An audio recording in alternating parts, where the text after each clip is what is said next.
It's okay to fail is coming back to town. Welcome to our program. Today our special guest is Klaudia Adamiec. Klaudia, could you introduce yourself?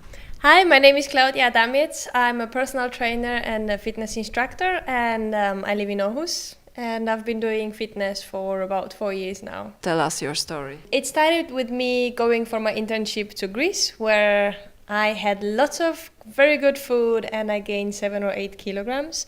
And then I came back to Denmark, and I really didn't like the person that I saw in the mirror. I was very unhappy with the way my body looked. I was devastated that my clothes wouldn't fit me anymore, and I really lost the confidence that I once had. And I slowly started going to the gym. I started running a little bit outside, like taking small steps. I was never the fitness or sport person. It's crazy because my mom would never force me to go to the physical education classes in school. I hated sports. So it's very interesting that, something like another factor actually convinced me or pushed me to start training. And then I started going to classes at Fitness World in Aarhus, where I had my favorite instructors, I had my favorite classes. I knew exactly that Mondays at 5 I'm going to this class and Tuesdays at 6 there. So it was like a fixed schedule for me, and at some point it actually got very boring because I knew the instructors, I knew the classes, everything was the same, even the music they were using was the same. So one day I was just, doing some push-ups, looking at the instructor, and I'm like, that could be me actually. So I decided to take my first Stram Up course for these classes at Fitness World, and that was, I would say, 4 or 5 years ago. I don't even remember. Yeah, so that's how it started actually, with me gaining weight and not feeling good about it, and just decided to do something. And there is always a good time to start doing something. And now we are just like 1 month before summer holidays, and I know that you are running this camp that you can challenge yourself. Can you tell us what the girls can do if they were lazy the whole last year, and now the summer is coming, we all want to look good in a bikini. What can you do in 30 days? Well, unfortunately, there's no best cure that you can, just keep on doing something for 30 days and then all of a sudden you wake up one day with a six-pack. So unfortunately, that's not how it works, but there are many ways how you can start taking care of your body. And the weather is getting way better. So I would definitely encourage everyone to start going outside and, trying to combine enjoying the sun and at the same time doing some workouts, running, maybe doing some yoga outside, watching some videos. I'm actually running this 21 Days to Summer program that I'm actually doing on Facebook. It's free of charge, where people can attend. It's like an event that I created on Facebook, and every day I'll be posting a video, like 20 to 30 minutes of a workout that you can do without any equipment. You can just do it quickly at home or outside. You don't even need a gym or any extra equipment to do it. So there's plenty of exercises that you can do just with your own body. Yes, and tell us also the story, because before you become a fitness trainer, you were working in corporation. Why did this change, and what your parents say about it? When I came to Denmark, I came to study, and I graduated from sales and marketing. But halfway through my school, I realized that marketing is not really what I thought it was about. But coming from Poland, you have to have this certain standard of your life where you get a good education, get a good job, and so I was, there was this seed planted in my head that I need to finish that education, otherwise my parents are not going to be proud of me. So I pushed through 3.5 years. I got the paper. I'm like, whew, all right, now I'm done. Let me find a good job. I had 3 different office jobs before I started my fitness journey. And my last job was in a very big corporation, where I had a job in the project management office. And I really wasn't happy about the job. First of all, it was very far. It was 100 kilometers away from where I lived. So I had to drive back and forth. And I simply didn't enjoy the tasks. I didn't enjoy my position. It was like I was just, I don't know, kind of destroying myself sitting there. Every time I sat in that office, I felt like I'm wasting my life, I'm wasting my time.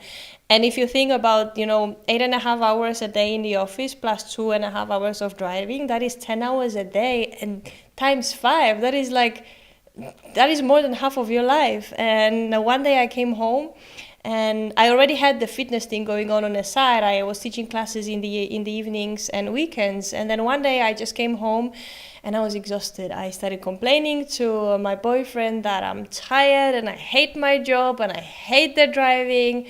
And I'm just like so fed up with everything, And he's like, why don't you quit?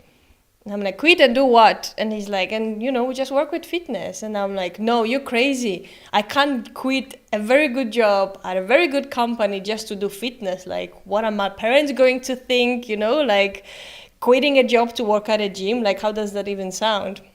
And then he's like, but you hate your work, you hate your life right now. You don't have any free time for yourself, for me, for friends. You're always at work or driving or at the gym. So why don't you make a change and do something that you actually really, really like? And at first I was like, no, you're crazy. This is impossible. Also, like, my boyfriend just went back to school, so I'm like, financially this is impossible. I can't just imagine my life, just like living off fitness. But it took me one day. I slept on it. I woke up the next day and I'm like, all right, let me do it. I went back to work. I wrote my letter of resignation, and the funny thing, when I was about to send it, you get these stomach pains and your heart starts beating and you start shaking, like, am I really doing the right thing? I mean, I took one night to take a decision. But then LinkedIn sends these newsletters every now and then. And that was a moment when I got a LinkedIn newsletter. I was so close of pressing the enter button or the X button, either to close the message or to send the message. And then my phone vibrated and I checked it. And that was a newsletter from LinkedIn saying, hi, Klaudia, there is 633 job opportunities in your area. And I was like, all right, that is the sign. If it's not my corporate job, if it's not fitness, then there's 600 and something job opportunities in my area. So I'm just going to find something else. So I did that, and then I called my mom to tell her that I'm quitting the very good job that I had at that time. And she's like, oh my God, thank you. Thank God. This is one of the best decisions that you've taken, because you've been so unhappy and so tired all the time. So I'm really, really supportive. And you didn't expect this? Not at all. And then I was afraid of her telling my dad, but my dad's reaction was the exact same reaction that my mom gave me. So they were both very happy and proud of me. And are you happy from this change, from the perspective? What do you think? Was it a good or bad decision? Taking that decision, right now it seems very easy, because I took a decision over one night. But when I think about the past 1.5 years, there has been so many ups and downs. There has been hard days where you work like crazy, you work with clients, you work with people, you try to help them get their goals, you stop eating healthy at some point because you keep on working all the time, and then you're like, okay, I'm a personal trainer, I need to get back on my on track and eat healthy again and find time for my own training. And there has been just so many ups and downs. But if I had to go back and take the decision once again, I would so do it again, because I feel like being self-employed for 1.5 years has taught me way more than I've ever learned at school or for 4 years working at these other 3 companies. So it's been an amazing journey, and you just keep on learning every day. It's either something about yourself, something about other people, something it's just incredible. And what is your advice for other people that are standing in this position, that maybe they should change something in their life? What is your advice? How they should do this? I think you should really follow your heart. And if you just stand in the middle of like, should I follow my passion or should I keep my job? I have like 3 kids at home and I'm a single mother. Like, what should I do? I really want to go and design my clothes and start selling them, but I have these 3 kids at home to feed, you know?